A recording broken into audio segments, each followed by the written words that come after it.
Que ferais-tu, toi, si tu étais condamné à mort et que tu savais l'issue inéluctable? Qu'est-ce qui se passerait dans ta tête? C'est ce qu'on va voir aujourd'hui. Écoute ça.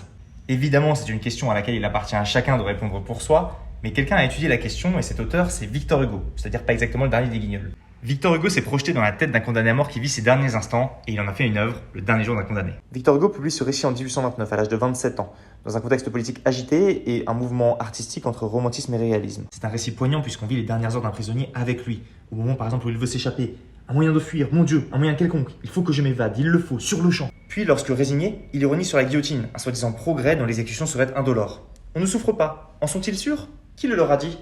Compte-t-on que jamais une tête coupée se soit dressée sanglante au bord du panier et qu'elle ait crié au peuple « Ça ne fait pas de mal !» Par cette œuvre, Hugo signe son engagement ferme contre la peine de mort qu'il portera également à l'Assemblée. C'est un livre important que je te recommande pour comprendre son héritage. Bon, et toi, tu ferais quoi pour ton dernier jour? Moi, je pense que je regarderais toutes les vidéos de Jules comme César si j'étais sûr de pas voir celle qu'il y a demain. Et toi, tu la verras, non?